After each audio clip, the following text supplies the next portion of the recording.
Hotel میں نا ایک بابا جی برتن مانجتے تھے، بوڑھے آدمی تھے، 70 سال کے قریب عمر تھی. ان کا ایک بیٹا تھا، ایک بہو تھی، ایک پوتا تھا، لیکن وہ بیچارے بیٹا بیمار رہتا تھا تو لہذا وہ خود مزدوری کرتے تھے.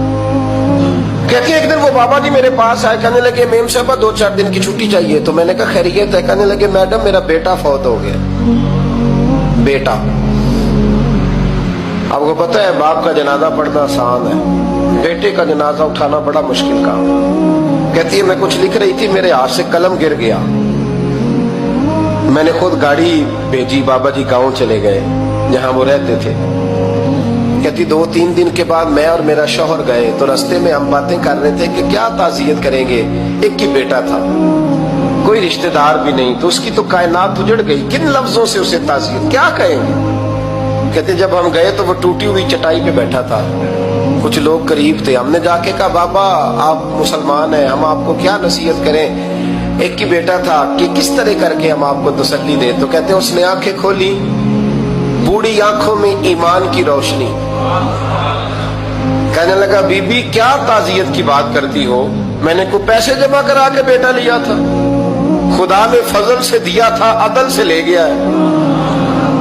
میں اپنے رب کے فیصلوں پہ بڑا راضی ہوں. اللہ اکبر. وہ خاتون کہتی ہے کہ وہ بابا جی سے میں نے کہا کہ چلو آپ 1 مہینے کی چھٹی کر لے. تو کہنے لگا نہیں میڈم میں مسلمان ہوں، مفت کی روٹی نہیں کھاتا، مزدوری کر کے کھاتا ہوں، میں انشاءاللہ 2-3 دن کے بعد کام پہ آ جاؤں گا. کہتی ہیں وہ چند دنوں کے بعد آ گیا. اللہ کی قدرت کے ابھی 2-3 ماہ گزرے تھے پھر آیا. میڈم چھٹی چاہیے کچھ دنوں کی. میں نے کہا خیریت ہے؟ کہنے لگے وہ میری بہو بھی ہارٹ اٹیک سے فوت ہو گئی.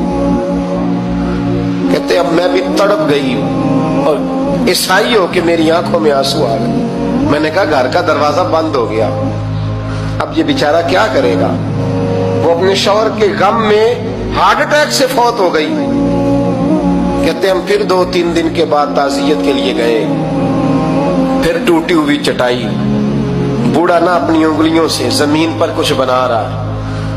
کہتی قریب گئی اور میں نے جا کے کہا بابا اب تو تسلی آپ نے خود ہی کرنی ہے، جو نظام تھا وہ تو ہو گیا. تو کہتے ہیں پھر اس نے آنکھیں کھولی، آسمان کی طرف دیکھا تو کہنے لگا بیٹی کوئی پریشانی نہیں، میرا بیٹا بغیر شادی کے بھی تو فوت ہو ہی سکتا تھا، بس میرے مالک نے جب چاہا جیسے چاہ ہوا. میں انشاءاللہ 2-4 دن کے بعد کام پہ آؤں گا. یہ میرا 3-4-5 سال کا پوتا ہے، ابھی اسکول داخل ہوا ہے، میں ساتھ لے آؤں گا. وہاں میرے ساتھ اوپر کوارٹر میں جہاں میں رہتا ہوں یہ بھی رہے گا.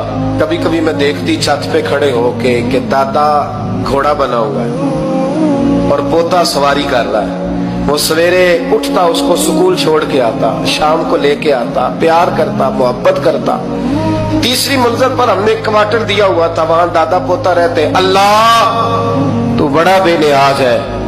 کہتی ہے اقبال ایک دن نا پوتا اوپر والی منزل پہ کھیل رہا تھا، اس کا پیر پھسلا، وہ گردن کے بل زمین پہ گرا. مجھے خبر ہوئی تو میں دوڑی، ایمبولینس منگائی. خون سے لتھڑے ہوئے اس بچے کو دادے نے اپنی گود میں رکھا. اور جب ہم ہسپتال کی طرف گئے تو ہاسپٹل بعد میں آیا، جناب اسرائیل پہلے آ گئے اور کہتے ہیں وہ گود میں دم توڑ گیا.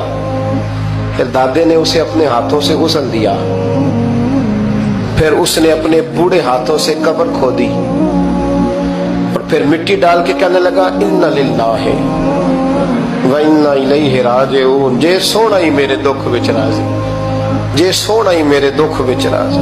پھر سکھ نو چلے ڈاواں. کہتے ہیں وہ مٹی ڈالی اس نے اور جب وہ واپس پلٹا تو میں بازو سے تھام کے ہوٹل قریب لائی اور میں نے اس کے قریب کہا کہ بابا تو ٹوٹ گیا ہے، تو بکھر گیا ہے. تو کہتے ہیں یوں اس نے ہاتھ رکھے اور یوں آنسو چھٹک دیے.